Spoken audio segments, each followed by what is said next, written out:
我们的嘉宾是 The Iceman Great Downey. How's it going, man? Thanks. Yeah. Good to see you all. Good to see you, man. So first thing first, after 4 years, you came back. Would you like to say anything to your Chinese fans? Yeah, I'm so happy to be back. 4 years ago was the first time I played in China in a long time, and it was incredible. Like, really. It was Suzhou, right? Yeah. Right? And the place went off, and we had lots of amazing plans. And I was like, yeah, China's really the place I want to build something big here. Yeah. And then obviously COVID happened, and all our plans were gone. Well, temporarily gone. So to be here after 4 years today, I couldn't be happier to be here. Yeah.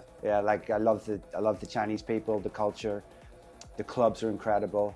There's a real progressive growth and vibe here. And actually, the first time when I played here 4 years ago, I wasn't so sure, thinking, because a lot of DJs maybe sometimes a bit more commercial for China. Yeah. I did the opposite.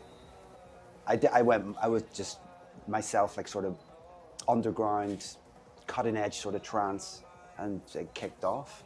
Yeah, so I was happy about that. You're gonna have a lot of fun tonight. Yeah. This is one of the biggest and the most rave club in China. Yeah, I've seen so many videos about this club, and I go, yeah, fuck, I want to play there. Oh yeah. So I'm happy that's the first one. It is. Okay, so we've collected 7 questions from your fans. Sure. You ready? Yeah. All Go right, for it. let's dive into it. So let's go. The first one, in recent years, you have made an important decision to join the label 7. Yes. Right? So could you tell us why you joined the label in the first place, and how did it impact or change your career? Yeah, well, obviously me and John Askew are very close. We've been close for many years. Yeah. He actually signed my first record when I started back in 2004. Yeah. And I'd taken a bit of a break from my career about 7 or 8 years ago for various reasons. And when I came back, I started to build Skullduggery. 7 had already taken off, and they'd already made their selection then. And yeah, the time came. It was all timing, basically. I mean, I think everyone was thinking, when was I going to join? Or Yeah. you know, So people already know. yeah, well, it was like, we're always a good fit, and obviously artists come and go, and I did this show up in Manchester, and I remember John, he listened to that set, and he was like, that's why we need to have you on 7. Yeah. I was thinking, well, maybe we could have had me on 7 4 Right. years ago, but no, it was all good. 7's an amazing label. John's got a very great ear for music, and I think our ethos for standard of music, standard of productions, DJing, it's on the same page. Yeah, it's you on the know. same page, So it's great to be part of 7. Every DJ has its own identity. No one's the same, and I think within, you know, the trance scene, which, listen, I love trance music. I've come from trance since I was a kid. I'll always play some form of trance, but I just think in this day and age, what kids maybe think is trance, and I see, you know, the same old templated, uplifting trance nonsense. It's like, it's not, you know, It's not innovative, right? it's not innovative. Yeah. So I think I think 7 and the likes of Skullduggery are very important in our scene, because we take risks and we push music and sounds forward, like every other genre is doing. Exactly. You yes. listen to melodic techno and you go, Jesus, listen to that. Right. That's the way our scene used to be, you know? Exactly. And I've always tried to keep that, and John's tried to keep that. Right. So as a collective, it's moving forward, and it's a great label. Yeah, we do need power to actually push the genre forward, right? You can't just stay there forever. Nothing lasts forever. Things stay stagnant, it dies. I think everything should be pushing forwards, innovative, take risks, you know, be different. Yeah, exactly. You know, and that's what we do. So, Yes. and I'm proud of that. Yeah, that sounds amazing. I think that's what everybody's trying to do. Like, we can't just die there, like, No. right? Cool. You ready to move to the next? Yeah, All right. ready, no problem. All right, so there's a Power Trance label on the 7's crew social page. You know Yes. that? Yeah. So, how do you feel about the label and how does trance music translate power from your perspective? Power trance. Yeah. Yeah, I think it's like basically, you know, very powerful bass lines with massive riffs. Is that a genre? Or It's not. I wouldn't. It's not a genre, but I think John maybe labeled a couple of tracks. I think, for example, Will Atkinson's Telescope or The Last Rave on Earth, because it is power trance. It's basically powerful trance. So it's more of a vibe, right? I yeah, guess. it's just like trance with power, cutting edge, kicking, super cool, massive riffs and interesting elements. You know, powerful, just powerful music. Yeah. So just nothing special, just powerful trance. Just powerful trance that stands out and like has an impact in a club, on a dance floor and emotionally too. Do people in Europe like the power trance thing? Like, yeah, people worldwide, you know. It's like, yeah, so it's getting more popular, I guess. Yeah, I mean, it has to be the right record, you know, big, massive, epic trance records. Will you be playing any of this tonight? I'll maybe play one or two of my own. Oh yeah? I have a few of my own, yeah. Okay, Yeah. can't wait. All right, let's move to the next. And yeah, so we all really like the art of Skullduggery. Thank you. The collection, yeah. You always bring fresh and unique sound. Will we have more collections like that in the future? Yes, there will be another compilation album at some stage. We've done 3, the art of Skullduggeries now. It was also like a really good platform for me to let other artists get a bit of a bite, you know, like get to release on exclusive tracks on the albums, because it's quite hard to get a single release on the label. Yeah. You know, I get people send me great tracks all the time, but an artist needs to have something about them. Yeah. And the records need to be huge. There's a lot of boxes to tick to get the single releases. So it was great for me to be able to give lots of cool artists a chance on the compilations, and the compilations did really well. This year we haven't done one. I just took a break from it for a while, but I've got a couple of other ideas and concepts, maybe not under the same name. We will do one of those again, but I have another idea for maybe a live recording concept at some stage. Is it a different concept, you think? It'd be the similar sort of, well, musically similar. Yeah. You know, different like genre, like techno, trance, tech trance inside, just, you know, various banging electronic dance music, but maybe under a more live name. Okay. Yeah. I've thought about this for a while, and it's still long away. So I guess like new products. Yeah, just maybe something recorded live would be cool. I see. Yeah. Okay. Will we be doing some live recording tonight? Yeah, 100%. Yeah, 100%. Okay. Yeah, it's funny actually because I haven't posted a live set in a while. Yeah. I have so many people are asking me like, now, when's your next live set? And I've just kept it going. Yeah. Because I sort of liked it. You know, a bit of scarcity instead of posting every single set you do. So I've waited especially for this one. All right, then tonight's the time, I think. Yeah. So tonight we'll be recording. All right, so next one, number 5. Have you ever thought about creating your own artist album? Yes, I have. I have material. I've got about maybe 40% of an artist album kind of. It's done already? Well, done. The ideas are there. Okay. I've got so many tracks that are about maybe 60% that I know can be great records. But to go from the 60% to the 100%. Yeah, that's the hardest part. It takes me so long. My singles take me so long. Everyone's like, oh, you need to hurry up. You know, like my production. I'm not a super fast producer. Yeah. But I always try and make sure the quality's there. Yeah. And whatever that takes me, if that means I don't have a release for the next 3 months, I don't care. Yeah. As long as that release is banging for me. Yeah. But so the answer to the question is yes, there is. When will that be? I'm not sure. At the moment, I am trying to finish like 6 singles for like single releases, and then just maybe tapping away at the album stuff on the side. But there's some cool bits there.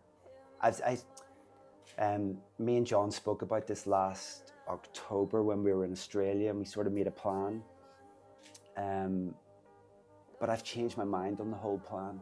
I don't want a release schedule or a goal to aim for with this album. Right. Because it's just more pressure on top Exactly. of all the rest of the pressure. Yeah. So I'm just going to keep the schedules with my singles. And then when the album's ready, then I'm going to worry about it. You know, Yeah. When's it going to get released? What's it going to be like? Or what's the artwork going to be? So I'm just going to gather it and get it together and see what happens. Okay. So there will be one day.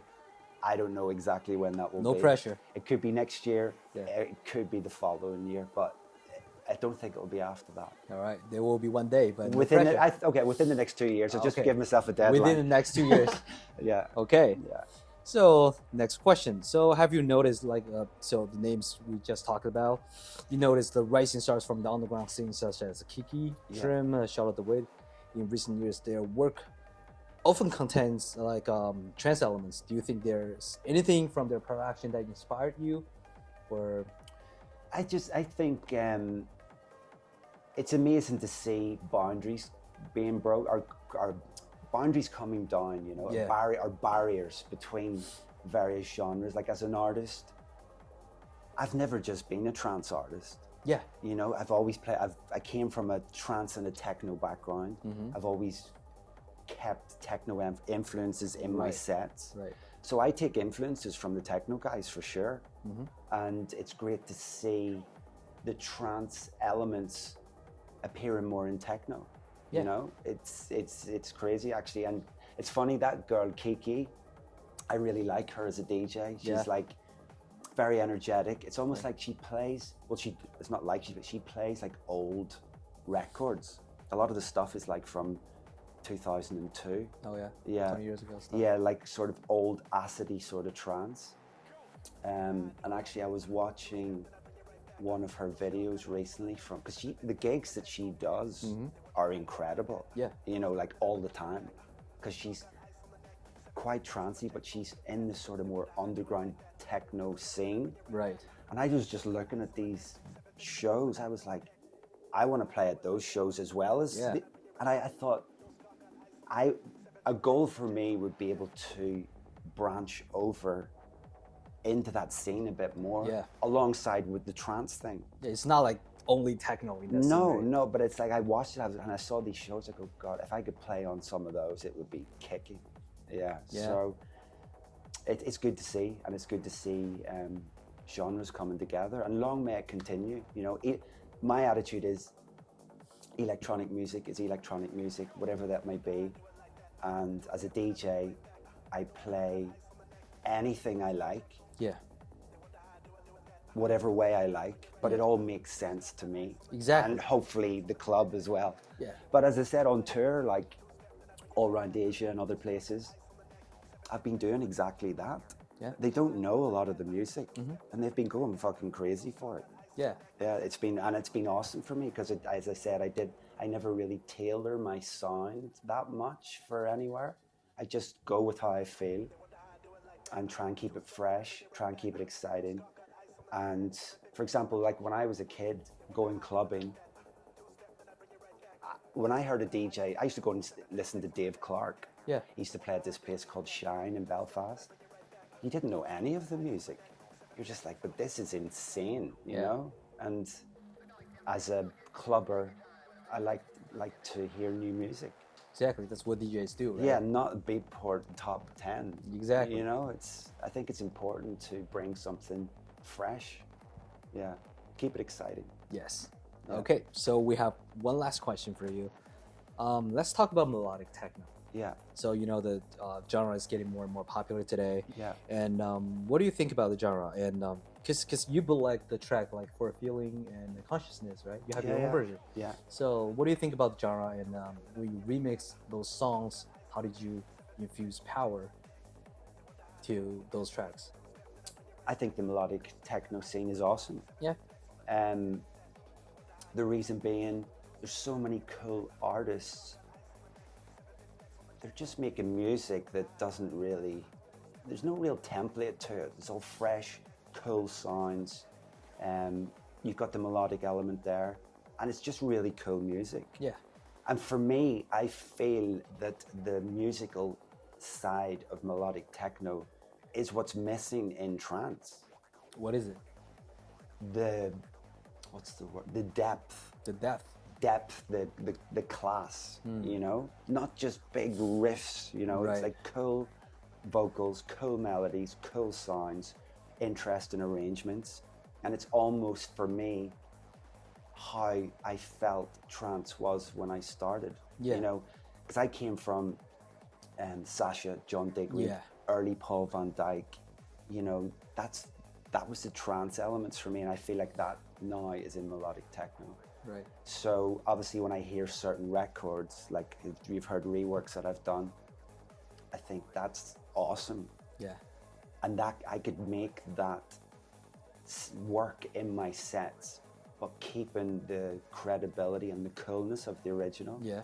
I've got a good ear for remixes. Yeah.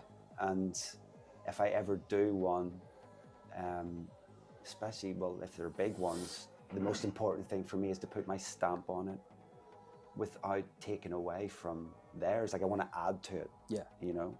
You keep the original and yeah, add just your keep, stuff. yeah. I don't want to butcher someone's records. Exactly. You know? It might be a bit frowned upon from that scene. Think, oh, it's this trance guy making these remixes, but they all seem to go well, you know? Yeah. So when something pops up, I think, oh yeah, that could work. Yeah. I quite like making them too. Yeah. So during this, the whole interview, I feel like you're really trying to break all the boundaries and just make cool music instead of like certain genres and sound, right? Absolutely, yeah. Like for me, I just want to be a cutting-edge electronic artist. Exactly. So I've been talking to a lot of friends like Ruben, like you, and a lot of people there just said, I want to play stuff that makes sense to me, good music. Like make good music. That's the only word, not like this is that, or like the template or whatever. We just make good music. Exactly. People to dance, right? Yeah. So I think that's something we will when we're doing Resurgence, we're trying to tell people that we're trying to bring good music with good party, but not. We never said we never tell people that we are a trance label, but we are good on the floor music with good quality and good vibe. That's all. Yeah, and I love you guys. Like I watch what you do. Obviously, I've known Lumen for a while, and you have that coolness, you know. Yeah. The way you have done things is good. The lineups are great. The branding's great, and it's exciting, you know. And I'm very happy to be part of it. And long may it continue. And you know, I've heard Lumi's probably going to play a techno set tonight. Great. Yeah. Good. So he's trying different stuff. So it's going to be a fun night. Yeah, I mean, this is what it's all about. It's going to be awesome. Yeah. So I think that's it for today. Would you like to say something to your fans before you go? Yes, I shall see you all tonight. Been working on lots of new stuff for this show, and as I said earlier, couldn't be happier to be back here, and it's great. It'll be great to spend it with you guys later. Thanks. All right, so this is FSHO, Greg, Downey. That's it for today. Cheers. See you soon.